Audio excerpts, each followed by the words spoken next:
Bonjour bien-aimés, soyez fortifiés dans le Seigneur et que le nom de l'Éternel soit glorifié en ce matin, au nom de Jésus. Nous nous posons beaucoup de questions. Si Dieu existe vraiment, pourquoi tant de malheurs? Si Dieu existe vraiment,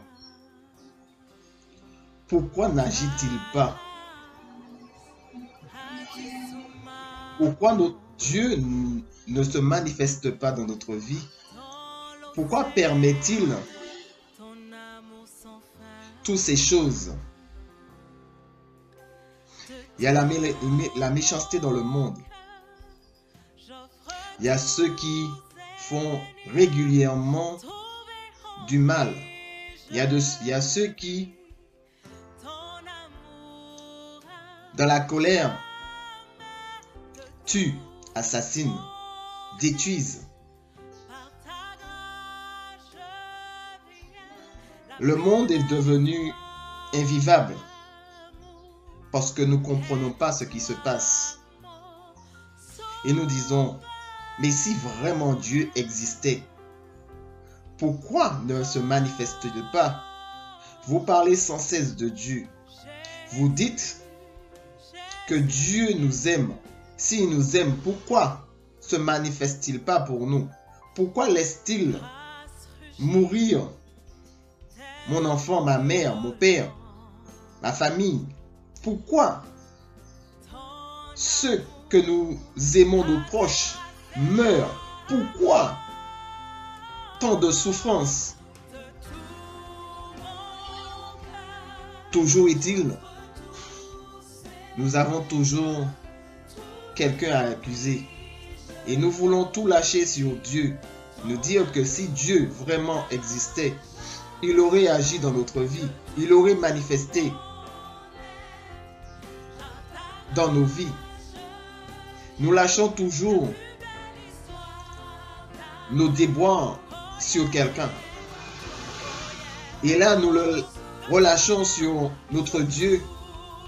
Nous savons que Dieu nous a créés. Nous disons, si Dieu nous a créés, si Dieu nous aime, pourquoi ne se manifeste-t-il pas dans notre vie? Pourquoi n'agit-il pas pour nous? Pourquoi? Sans cesse des questions. Mais nous ne regardons jamais que tout ce qui nous arrive dépend de nous. Tout ce qui se passe dépend de nous. C'est à cause de notre manière de vivre. C'est à cause de notre désobéissance. C'est à cause de manque d'affection, d'amour. Et Dieu nous aime. Et nous ne voulons pas nous aimer. Nous ne voulons pas partager cet amour. Nous ne voulons pas donner l'amour que Dieu nous donne. Et nous disons sans cesse, toi tu nous parles de la parole de Dieu. Tu nous dis, tu nous donnes les versets de Dieu.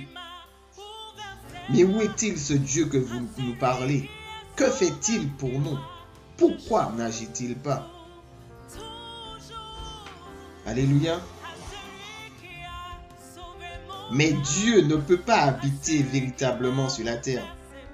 Voici, les cieux et les cieux ne peuvent contenir notre Dieu. Combien même notre maison, Dieu ne peut y habiter. Parce que Dieu, c'est une puissance. Une erreur s'est produite. Veuillez réessayer. Dieu est une puissance. Selon 2 Chroniques 6, verset 18.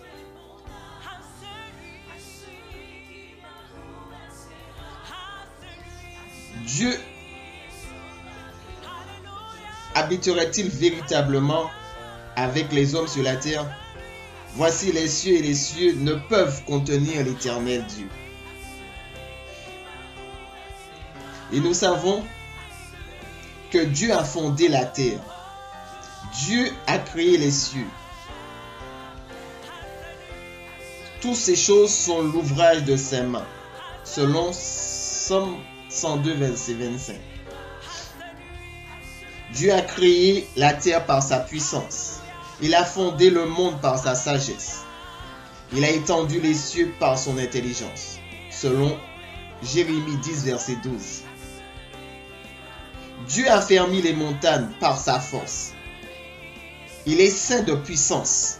Dieu est une puissance, selon Psaume 65, verset 6. Dieu domine éternellement par sa puissance. Ses yeux observent les nations. Et que tous ceux qui se rebellent ne peuvent s'élever contre Dieu.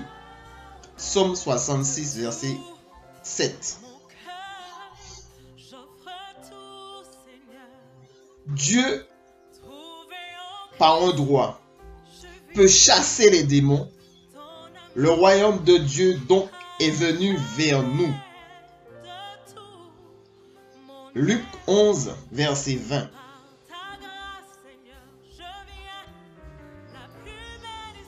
Jésus a été crucifié à cause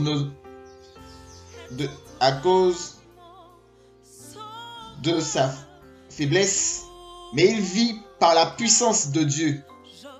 Nous aussi, nous sommes faibles en lui, mais nous vivons avec lui par la puissance de Dieu qui agit en nous, selon 2 Corinthiens 13, verset 4.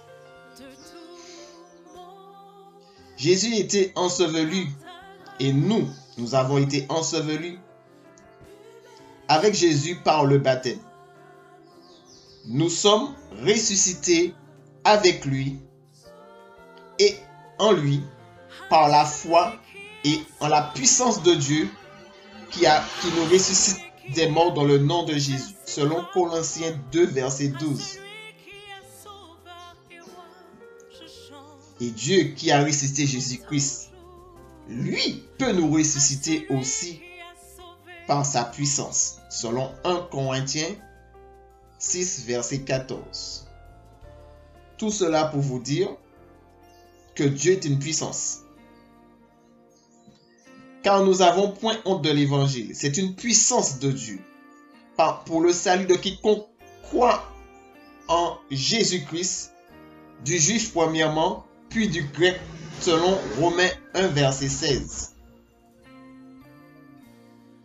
Car la prédication de la croix est une folie pour ceux qui périssent, mais pour ceux qui sont sauvés, c'est une puissance de Dieu, selon 1 Corinthiens 1, verset 18.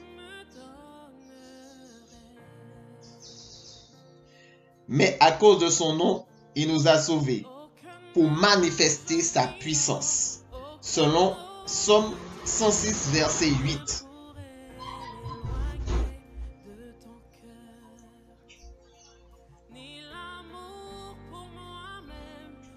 Il nous a laissé subsister afin que nous puissions voir sa puissance et que nous puissions publier son nom par toute la terre, selon Exode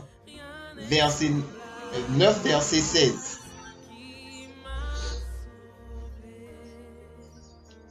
Et si Dieu veut montrer sa colère et faire connaître sa puissance, à supporter avec une grande patience des vases de colère formés pour la perdition. Dieu est patient et il ne veut pas montrer sa colère pour nous qui sommes désobéissants. Dieu est patient et il veut nous montrer encore son amour, selon Romains 9, verset 22. Voici que Dieu, nous, hommes, nous ne pouvons pas voir la face de Dieu et rester vivants. Si nous voyons la face de Dieu, nous, hommes, nous mourrons. Voici ce que Moïse dit à Dieu. « Permets-moi de contempler ta gloire. » Et Dieu lui-même lui répond. « Je ferai moi-même passer devant toi toute ma bonté et je proclamerai devant toi les qualités de l'Éternel. je ferai grâce à qui je veux faire grâce et j'aurai compassion de qui je veux avoir compassion. Mais tu ne pourras pas voir ma face. Dieu nous dit, nous ne pourrons pas voir sa face, car nul homme ne peut voir, le voir et demeurer en vie. L'Éternel